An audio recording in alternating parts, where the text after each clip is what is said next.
Hello, hello, hello.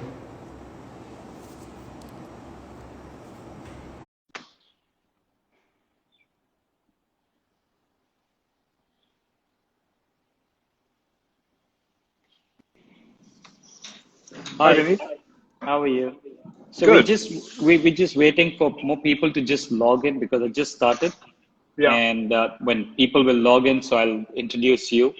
And first of all, thank you so much for joining us. And then let's just wait for a minute or two. But how you been? You been okay? Yeah. Very good. I All have right. it's very annoying. I've only got your sound in one of my headphones. And why is that? I The have other no one. idea. I don't All know. right. It's a bit annoying, but All it's right. fine. We All shall right. manage. Oh, there's Let's Lisa. start, guys. Yeah, A yeah, very yeah. warm welcome. Thank you so much for joining us. And this is Like a Light. So, if you don't know who Sunil is, let me just introduce you. I don't think he needs any introduction though, but let me just introduce you. This is Sunil Sippy, born and brought up in Mumbai. I've actually written so much about you, Sunil, that I have to really read it out. Studied briefly at Brooks Institute of Photography before completing a degree in English literature. We'll come to that. From Georgetown University, Washington, D.C. He moved to Mumbai in 1995 to pursue filmmaking, completing his first feature, Snip. In 2001, eventually becoming a partner, and actually in 1999, which went on to win the National Award for Best Editing.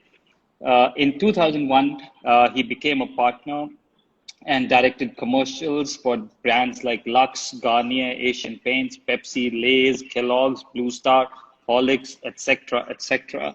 His passion for photography took him to Mumbai streets, and he also published his first collection of street photos, which is called the Mumbai Diary.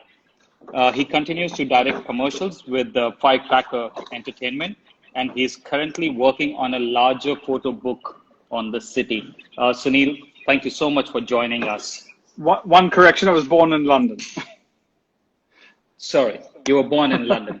but I Yes, that moved is a here major. in some time ago. Yeah, 95. All right. So what I'd read that you did English literature. Now, English literature, photography. How did this come around? I know photography and cinematography runs in your blood. I Well, think whole of India knows it. Well, the thing was that I was very muddled at that time of my life. I was 17. I was living Hmm. in London. I was pursuing lots of different things. I was interested in lots of different things, and um, I was always interested in the visual arts. And when I Hmm. went all the way to Brooks to focus on photography. In fact, cinematography, I think, is what I wanted to actually start Hmm. with. And you know, about 3 months in, I found that it was very technical. It was really all about learning about lighting, camera techniques, things like that. Hmm. And my heart sort of told me I needed to study something more esoteric, something broader. Right. This stuff could Right. come to me later. I could learn this Hmm. later. I could pick this up, but Hmm. I needed Hmm. a sort of a better foundation, should we say, Hmm. in something that was greater, something more broad, I think. Right. And that's when I transferred firstly to USC, in fact, Hmm. in California, Hmm. and then Hmm. eventually to the East Coast, to Georgetown to pursue. And even then, I was thoroughly confused. I was lost between economics, I was lost between filmmaking, I was lost between, and then eventually I settled on English. But I was not a Hmm. particularly good student, and I was always gravitating towards the visual arts through that whole Hmm. period, you know? Hmm. Hmm. But how So, did yeah. photography happen to you? I mean, Well, what so what what was that? There's always one thing which kicks you, like you're thinking so many things, like any good teenager walking out of college or school, and then your 20s, in your early 20s, you want to do so many things. How did yeah, photography happen to you? well, it's so strange. I think it always start. I think look, the visual arts was something I wanted to do. Now, when I was younger, Mm-hmm. as you know, in those days, I used to walk through tube stations in London, and I used to imagine what it would be like to have a 16 millimeter camera in my hand and have film running through it. And as a filmmaker, Mm-hmm. but it was inaccessible. Today, you can make a film with your mobile phone, but in those days, there was Right. no access to any for film, it was impossible. So I picked up photography when I was younger Mm-hmm. because I could make pictures on film when I was Mm-hmm. young, Mm-hmm. 17, 16, Right. 17, 18 years old. Right. But then I got distracted more by film and got very much into sort of into filmmaking. Even at Georgetown, when I was doing English literature, I started a film society. And I actually became a cinematographer for various student directors, including Wes Anderson's brother, who was in the society. And I landed up shooting one of his student films in college. But so the thing is, the visuals always caught me. But what happened, I mean, to make it sort of reasonably succinct, I made the feature film. It wasn't a commercial film, though it was it was a crazy film. Snip was a crazy film and did definitely express a significant part of me. But I realized that doing that kind of work, especially that time, it was 99, 2000, the industry was not like it is now. And I couldn't pursue that type of filmmaking. But the advertising industry had really responded to it.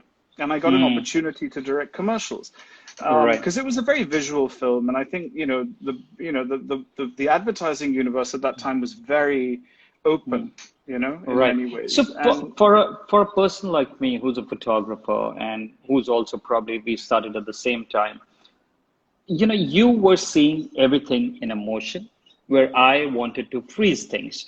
Now, also, at the same time, you were seeing everything in motion, but you were also making shot to complete that whole video. So what was the difference back then in making those shots and making the entire film? You mean to today? No. Or versus photography? Yes, versus photography. Well, I just want to finish that journey of how the photography happened. Right, so basically, the advertising happened. And then what happened about 10 years into it, I realized that I was delivering to clients and to agencies. And I wasn't initially, I was very much doing a lot of my own work, what I believed in. The shot divisions were mine. I remember there were days where we didn't have storyboards. Literally we would go into clients with our ideas and things, and we would express what we wanted to express. And a lot of one's personal preferences and one's personal artistic influences would play a very big role. But as time wore on, I noticed that I was more doing what others wanted me to do and less doing what I wanted to do.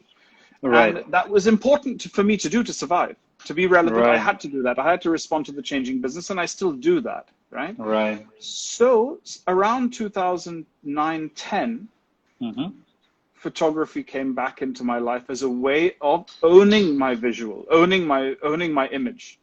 Right. Okay. That's an interesting point. That was where it began. That's where it came back into my life. And then it's been a roller coaster of a journey up to now. I started very, in many ways, very stupidly. I didn't know what I was doing, but I did know that I felt good when I had a camera in my hand. I mean, I could tell you that much. And I didn't have crews of hundreds of people and everyone telling me what to do. And, it was just me. Yeah. I can totally imagine. You just said that you felt like you had something in hand. How's direction different from that? I think as a director, in many ways, you're a manager. You're managing so many, especially in advertising. And I wouldn't say this in features. I think feature film requires a huge amount of authorship. And I'll come on to why I'm not convinced that is my calling. But in advertising, I think it worked quite well for me because I had to manage many different people's expectations across the board, and pull it all together like a conductor and bring it all together into one cohesive piece that would make would make everybody happy. One of the huge observations I've made very recently about the two, because I'm sure, while I love my advertising work, there's something personal in my photography that is just irreplaceable. It's very special. But the thing that I noticed is that as a director, you have to be very, let me put it this way. I think photographers have to be quite meek. You have to be quite invisible. There's a sort of silence. There's a meditation in what you do. You're the only one who really knows what's going on, and you don't have to convince anyone of anything. You're just observing the world in your own quiet way. It's very peaceful, But direction requires a certain amount of posturing. You know, a certain amount of manipulation, a certain amount of conducting. You have to do a lot of things, and that's what makes the grandness of it. That's what makes it so fabulous. Right. Am I as good at that as I am at this? I still haven't answered that. I haven't been as successful as a director, as a feature film director. I've been more successful in advertising. How do you, I never had this question on my mind, but when you said I've not been that successful, how are you rating the success? How you judging I the think success? I'll say in my own levels of authenticity. How authentic is the work that I'm doing? You know, Right. do I feel that I'm owning this? Is this really authentically me?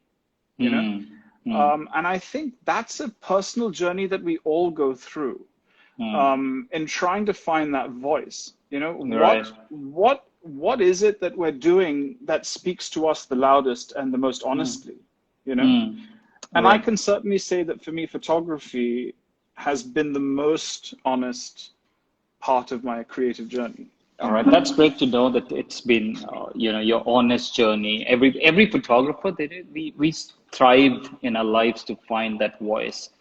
Are you able to find that voice? I can literally see your voice. Okay, I'll come to that question in detail. I can totally see your voice, but do you feel that you have a voice?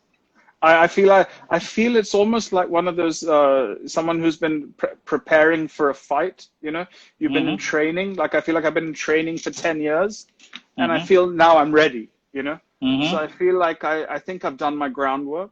You know, I think I've put in sort of enough to now sort of have a sense of what I'm intending to do.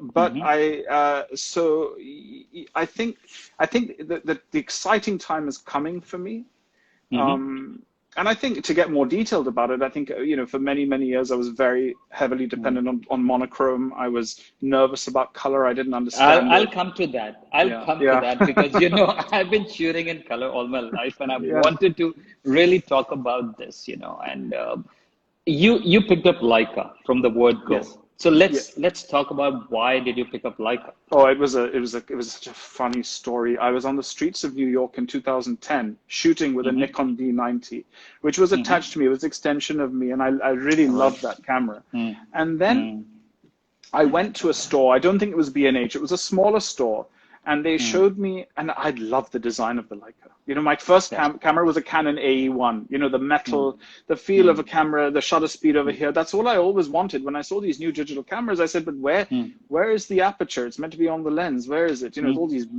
electronic dials. I got very confused, Right. So this guy showed me the M9, and I went on the street and I tried to focus with it. I took a couple of pictures. Something happened. I'd been shooting the whole morning in New York. Beautiful work. I'd felt so happy. And some memory card got exchanged, and something happened, and my whole morning's work was erased. Right? Wow. And I walked away saying, I don't want this. I don't want this.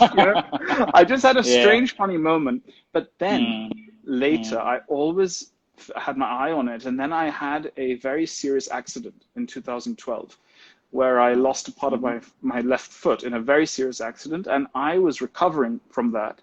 And I said, life's too short. I want this camera. I want to shoot with this camera. I want to invest, even if it's the last thing I do, I'm going to invest in this. And I bought an M9 with a 28 Summicron and a 50 Summilux, these two sort of focal lens. And I began my work literally with a 28. And I had literally a 28 and the M9 for maybe 4 years before I even bought another lens. And then I did buy a 35. Sunil, you just said I thought that I should invest in a Leica. A lot of photographers, any photographer, they don't really say this, that I should invest in a system. I think when we use a Leica, I'm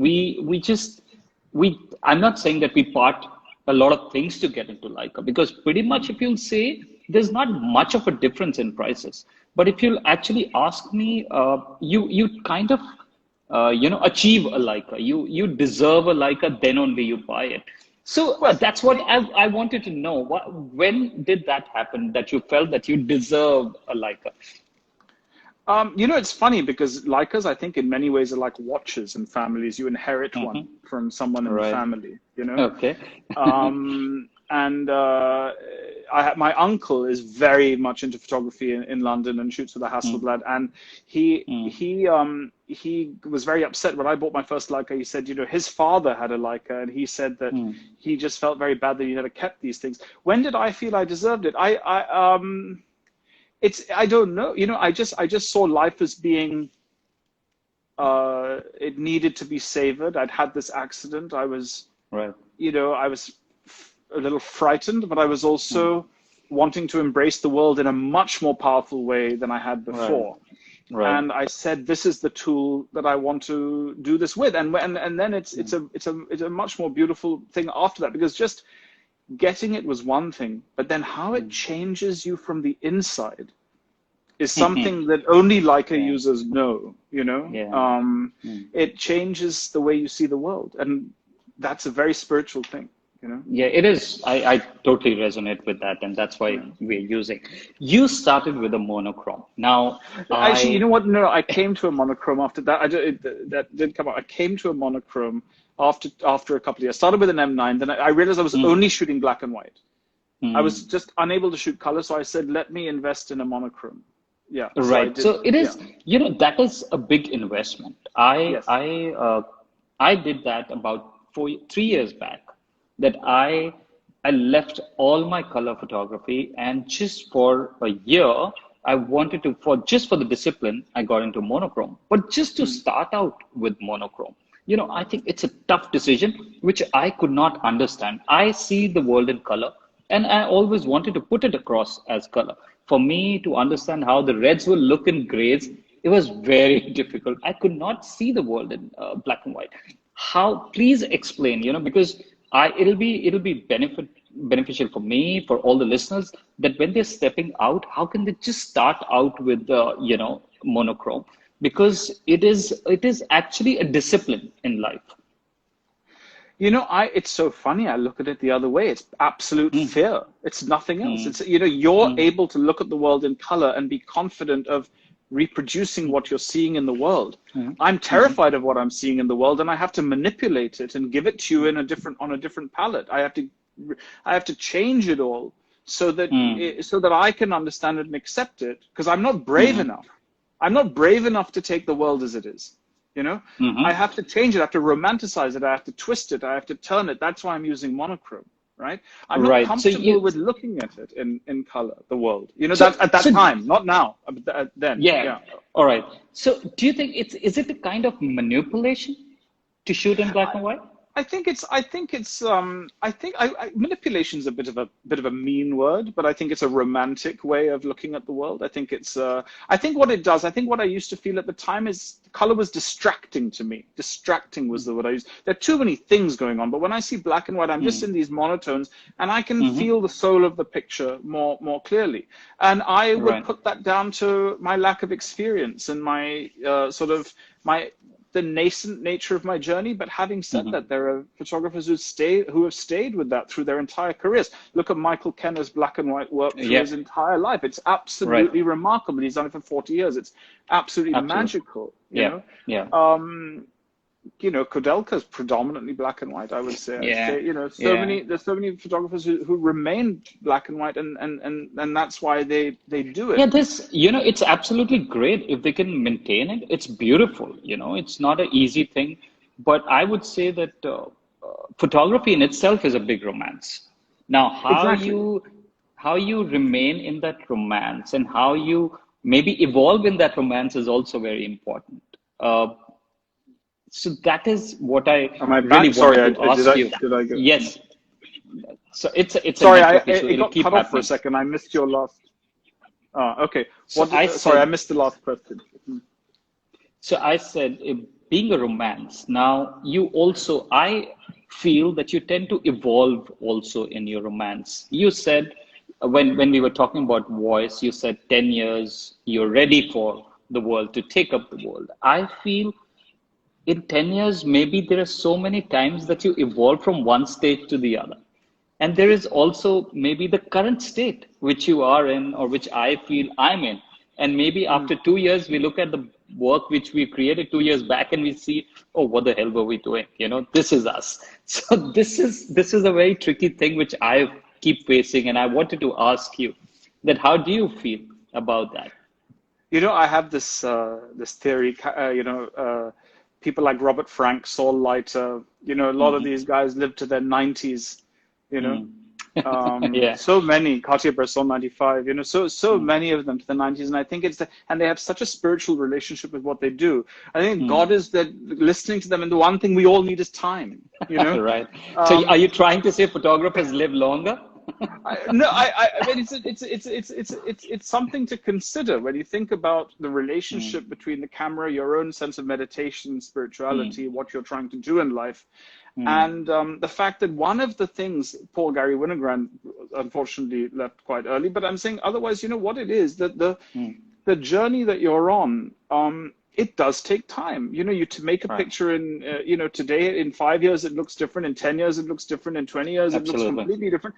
And your work develops value over that time. The thing is, we are now living in a world which is very different. People are making projects. You make a project like this, it's over. You compartmentalize it, it's over. I'm trying that now. So, for example, the lockdown for me has made me look for the first time inward.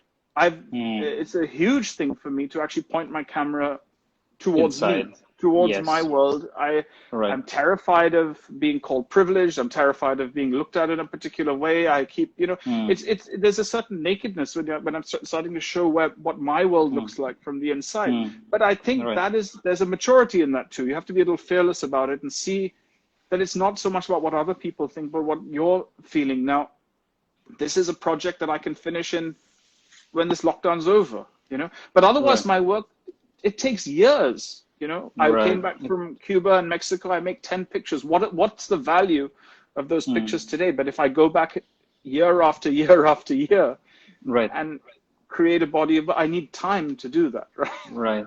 It is when we say body of work or body of time, we can just be looking outside the window and creating, or maybe looking inside us.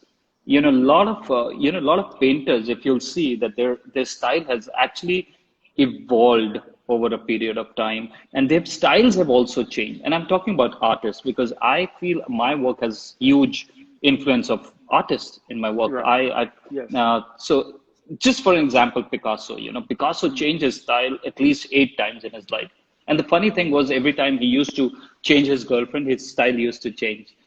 But as anybody, any small event or any small, maybe the accident you spoke about, or maybe there's certain things which happen in our daily lives, our styles keep changing. And there is an influence which we don't even realize. So what I wanted to ask you is that who's your influence? Who's influenced you the most in your photography? It's such a difficult question for me because I had such an influence of cinema when I was younger.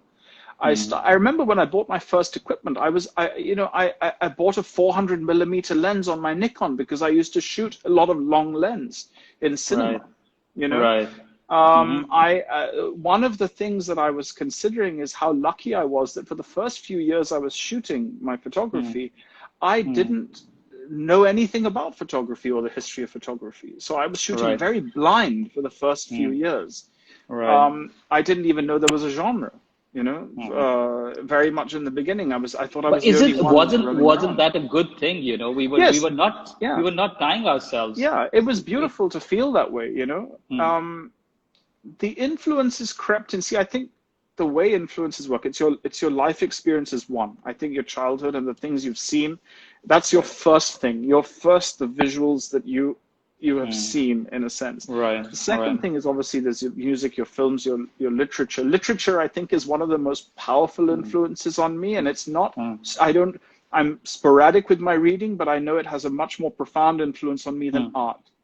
Art is, like for example, I love Edward Hopper, or I love particular painters or a style of painting. I will love it, but I think literature creates that mystery in my thinking. It triggers something in my soul that I try to bring out in a photograph.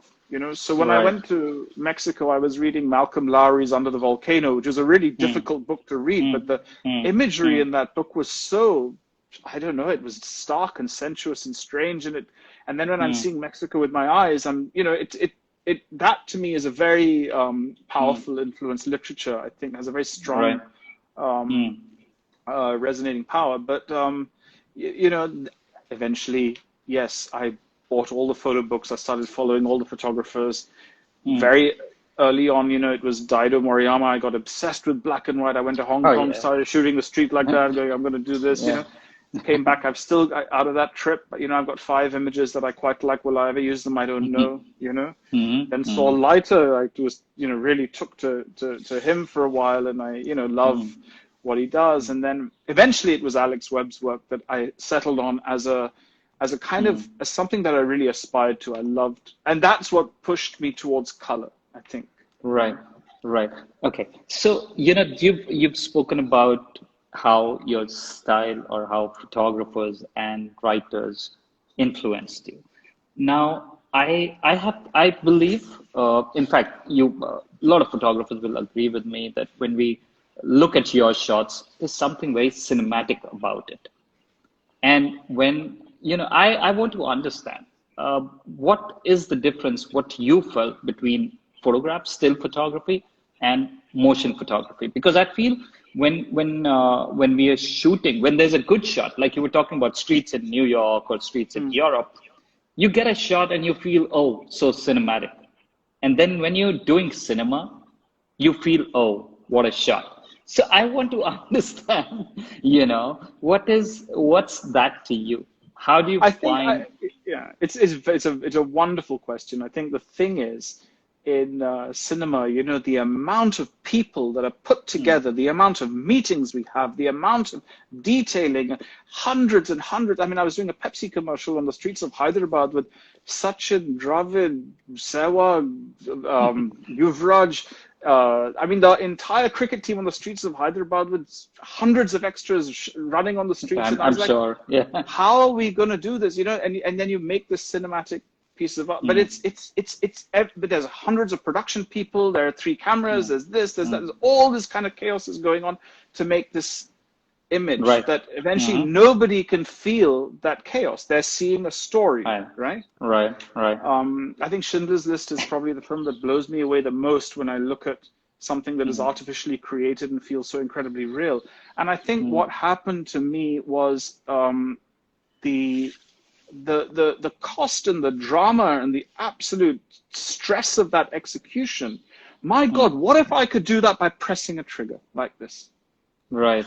So, that is the beauty of a shot, and that is the beauty of cinema. My definition of street, I keep on telling this, is that the whole movie is moving around, and it's just like a pause button where you put pause. And suddenly, when the viewer presses it, everything should come back into life. And you've hit something very, very important, which I really do want to talk about, that really influenced me lately with photography, was that, the movie, it's on a digital archive somewhere. It's, you watch it, it's an experience, okay? And actually, a movie is an emotional experience, right? You live with an emotion. If you see Cries and Whispers, or if you see any film, you're left with a feeling, and you remember that movie, and it's a feeling, right? It's not so different with a picture, but a picture, can you imagine that one image is there forever? It's static, right? It's there. It's when you see that boy jumping over the puddle, it's in your mind forever. It's never going, and I don't have to think beyond that. It's just one frame, And I think that's immensely powerful. Right. Yeah. Which is why we have to be good editors. Right. That's the thing. When we're looking at cinema, there are always some shots which stay inside you. And there's always a photographer's DNA in the director or cinematographer. And then only you can make that whole scene maybe resonate with you. It is very, very important to touch your soul, be it movie, be it one shot. I feel that it should be a combination of shots to make it a bigger movie. Now, you have a very unique style, or I would say, I would take it as a signature. Now, I told you that I'm going to talk about this. First question, how do you decide, or how would you like to say or talk about your genre, if I may ask you? It's such a hard question. I think let's begin with my journey with Bombay. Okay. Mm-hmm. Mm-hmm. So I, I started walking the streets because I want to understand, in many ways, I want to understand where I am. Where am I in the city? I have lived for this many years here. I've traveled from here to here. This is what I do. But where am I? When I turn this corner here, what happens? When I turn this corner here, what happens? When I take that camera up to my eye and I see something that captures me, that's emotional, I see here, right? Not Right. here, or I have to see here with my, can't see. I have to see with my, I have to see with my when you heart. can't see the hand of photographer, that is definitely meaning on the heart. Don't worry. But you know what I mean? It's like you have to see with this. It sounds cliche, whatever, but so I think what happened for me is, and that is consistent. That doesn't change whether it's Bombay, whether I'm shooting into my house, whether I'm in Mexico, whether I'm here, or wherever. That is why I do it, right? Because I feel something. What it means, the struggle I have is what it means. What am I trying to do with this? Right. Okay. So that is, but again, my question still remains the genre. Would you call it street? Would you call it documentary? Or would you just call it just personal kind of expression? See, it's very hard. See, Vineet, you're a storyteller, right? Every image of yours tells a story. Maybe. I really feel they have these layers. There's humor. There's a lot of different things happening in your frames, and they're very. I admire them because I can't do it. I can't do that. What I can do, I feel, is provoke an emotion. All right. Okay? I'm not saying that you're not doing that, but I'm saying that. What's happening for me? So if you want to call it street, I think it is street, right? Yeah. I don't think it's documentary. I'm not documenting anything. I don't think I'm documenting anything. I think I'm just my basic driving force is curiosity. I'm curious, right? Right. And I'm selfish. I want to feel happy and calm. And when I shoot, I feel happy and calm. It's really as simple as that. It's not just. If you may allow me, if I can describe, you can define my genre for me, please. Yes, I feel it's absolutely. So street photography is a term derived from straight photography. There's nothing like. So I feel it's definitely street, and I belong to a school of thought which feels that street is not about the location; it is about the approach, and your approach is your individualistic approach towards your shooting style. You're looking, what you said, that you're starting to look inside you. I feel from day one when we're shooting, there is always something which we have been looking inside us. And it shows in your work. There's nothing, before I start getting into this mutual appreciation kind of a scenario, your work, I'm a big fan of your work because, you kind of portray emotion in a subtle way, which I totally can't. For me, maybe humor or quirk, or maybe if somebody wants to define my work, I feel serendipity is more like it, where I want to be in that situation, which is temporary. But for your kind of situation, I feel it's permanent. One belongs to that emotion, to be in that emotion, which I really, I would look at your work and I would be in that place. And that is what every street photographer wants. He wants to, I would, for me, street photography is also about, about the time where I can travel into that picture and I can put myself in the picture, and your photographs make me feel that. So very, very well done for your pictures. Now, coming to how do you educate yourself to take pictures or to get better day by day? There's nothing, the only way you can do this is to do it more. You have to be open to what the universe is throwing at you. And it's like I tell you, this story is dead for many people, and I've told it too many times. That when I was flying to Oaxaca in Mexico, my plane went and landed in Tuxtla Gutierrez, this small town in the middle of nowhere, in the middle of the night, and my bag went to Oaxaca. Literally, I went on the wrong plane. And in the middle of the night, I land somewhere and I'm terrified, right? And suddenly I just stopped and took a breath and said, look at this opportunity. Mm. You're in a place you don't know where you are geographically on the planet. You're going to open your Right. eyes in the morning and see something, Right. right? So I see that's a Right. gift. So what is it that keeps you? What is it? It's those moments of discomfort, those Mm. moments where you feel terrified, the moments where you feel like, what am I doing? That is when you're growing. That is when you're feeling alive. So yes, of course, reading books, but Mm. really to take better pictures, Mm. you have to take pictures. You have to take more pictures. I just think you Right. have to Yeah. take more pictures. The only complaint you can have of not getting pictures is that you haven't shot enough. I would say one more thing. I'd say one more thing, Vineet. And Mm. this is a Mm. very personal thing, and it's a journey I've Mm. been on for the last 4 or 5 years. Right. I've Right. moved between 4x5, medium format, and 35 Mm. millimeter film. Okay, so Mm. the reason I actually came into Mm. color was Mm. because I started working with color on film. And Right. only when I started to scan my own film and actually Mm. work on the tones, I started to Mm. understand what color could be. Right. Then it was really on this workshop in Mexico that I worked in color, and I started to Mm. understand color in a Mm-hmm. different way than I ever had. Right. Otherwise I was always uncomfortable with it. So Mm. what I do feel, and also, for example, you're carrying a Hasselblad on the street. It's a Mm. big, bulky thing like this. Mm. I've even walked down Grand Road with a 4x5 and stuck it on a tripod and took a photograph inside Kiani's. I said, Wow. Mm. then when I pick up a Leica in my hand, it feels like a toy. I can go, I can move like a rocket, Right. because Yeah. I've put myself in those uncomfortable situations with big, heavy gear, too much, Mm. all this Mm. kind of stuff on me. And Mm. in Christmas, I was wandering around the countryside in England with a huge bag full of equipment, Mm. trying to shoot analog and this and Mm. make these pictures. And then eventually when I pick up my Leica and I move around, Mm. I just feel like I'm light as a feather. So sometimes I Mm. have to break that flow and make Mm. myself uncomfortable and try something completely different to feel Mm. free again, Mm. Right. if So that makes somebody sense. just yes, of course. Somebody just kept writing that street photography is definitely about location, and we are documenting the place also. Yes, we are. What I meant was the approach is very important because all of us could be walking the same streets, but we could be approaching things differently. So please don't take it as that you don't have to walk the streets, or I don't mean that you can't document street in that way. So what are the best ways to exhibit your skills? Is printing photograph, does that help?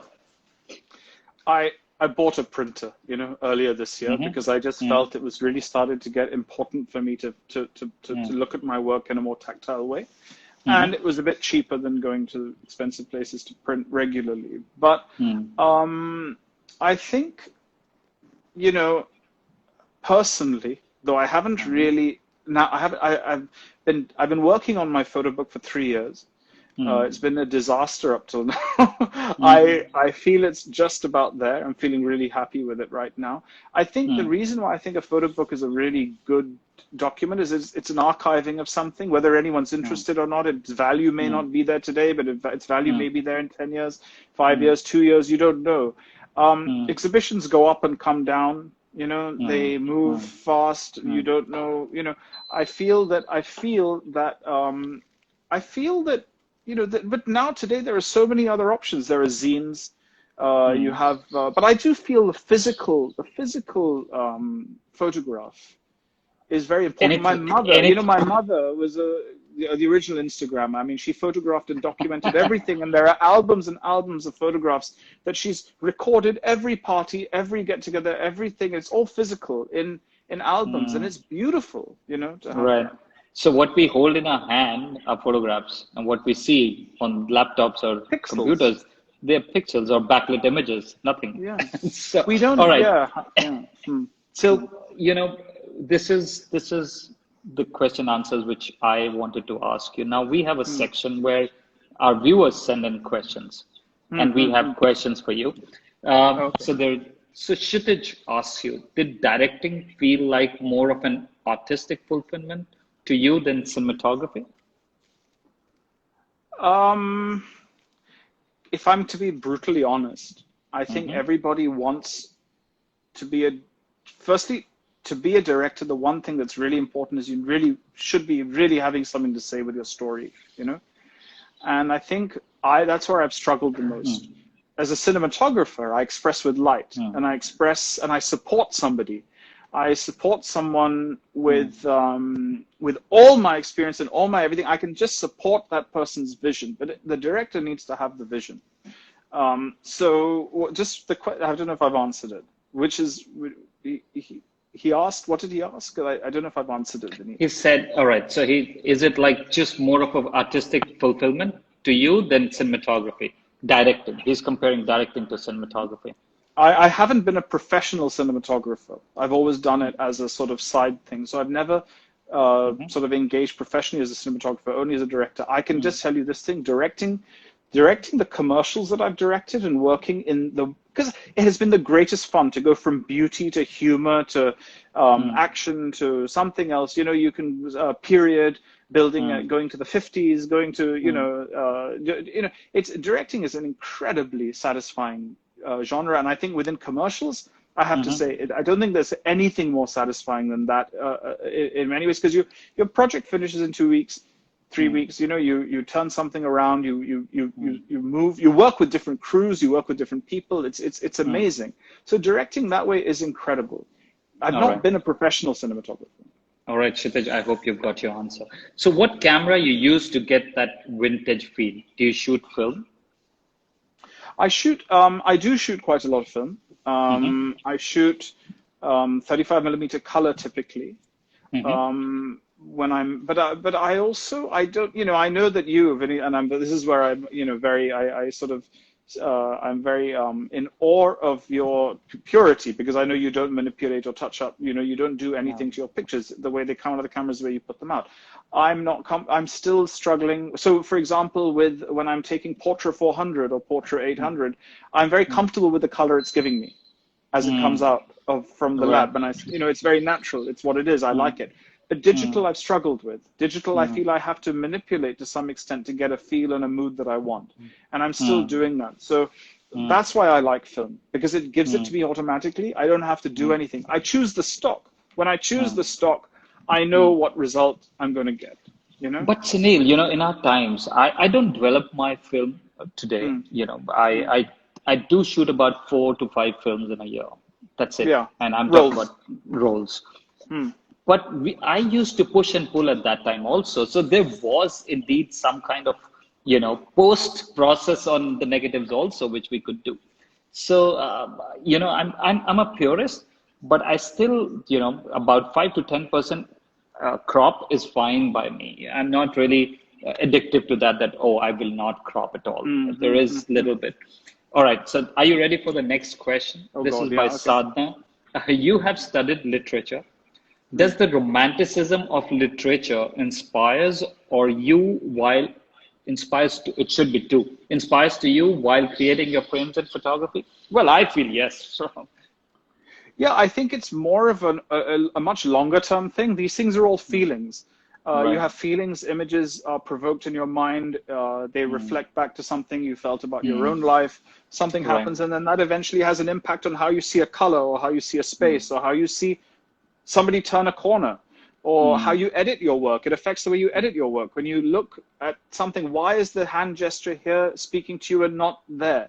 Why? It's all these experiences are coming together, you know? Right. And I mean, the best phase was when there was romantic painters and romantic writers writing and painting at the same time. You know, the echo of that writing and the painting was really, really beautiful. And I think, you know, if I could take the liberty from answering from your side, I do see that a lot of romanticism in your work. There is a kind of lyrics, a visual lyrics, which one can read. So you are the best judge about your work. But as you know, I feel when only a third person can talk about your work, tell you much better. Yeah, I'm utterly blind. You know, I can't, I love it myself, which is why I do it. But do I expect anyone else to? I have no idea, you know? But which that's is why it's such an honor to be here, because it's an opportunity for me to sort of express myself. See, if there's any photograph, the photographer has to like it first.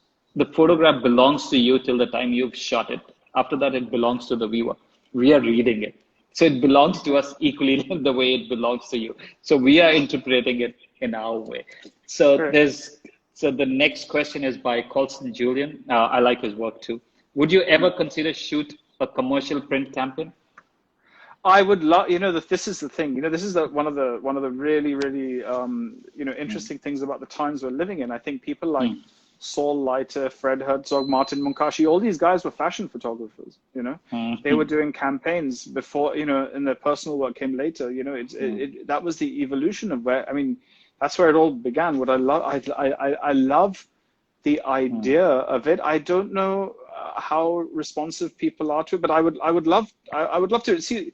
I would love to do it. It's just I think the thing about photography for me is it has to stay in a pure space, because I have my advertising work that stays in a commercial space, which I am doing for other people. So I would want to keep this particular area of my life pure. I don't want it to be compromised by too many different influences. If something comes up, take me also. We'll partner it. I'd love that. I'm a vagabond. I think that should be the name. Have you ever felt that some scenes or emotions can't be captured? I'm not quite sure how to answer that. I'm a the person said that he is a. Yes, I think that's his name. I'm vagabond, because that's his name. I thought you were saying I'm a vagabond and I can't. Okay, sorry. Somebody is sending me questions, so I'm not. So have you ever felt that some scenes or emotions can't be captured? I don't know how to answer that. I think the thing is you respond. I think it comes later. It comes afterwards. I don't think we know. One thing is I certainly don't go in intending to capture an emotion. Right. As a photographer, I don't. Yeah. At times, a photograph can evoke so many emotions which you've never felt. Like they say that if there's some foreigner who comes to India, there's so many smells which he's never smelled in his entire life, or so many tastes which they haven't felt. So I feel emotion is such a thing that we are yet to explore so many emotions inside us also, and some photographs, they bring out that emotion. So it could be vice versa. I feel there could be there's something I do want to say, which I'm sure all the viewers will respond to. I think everyone's really got to understand that photography is a lot deeper than a camera to your eye. That's just a tiny thing. Photography is one of the most it's how you interact with life. It forms a huge part of how you interact with life, and it's and again it gets deeper and deeper the more you do it. There are layers and layers and layers. It just goes on. Yeah, and this philosophy. I think this philosophy is the only voice which a photographer develops, and this is the voice. This is the unique voice all of us really have to find. And we have to discover that. And it's the length of the journey. The length of the journey. Absolutely. Carry on. Yeah. Yeah. Go ahead.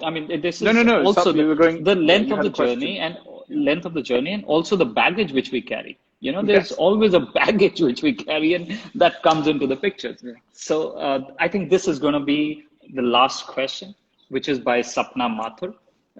Why don't you think of Instagram as a platform for professional photographers to share their work? Is it a helpful platform, or don't you think there are better platforms out there?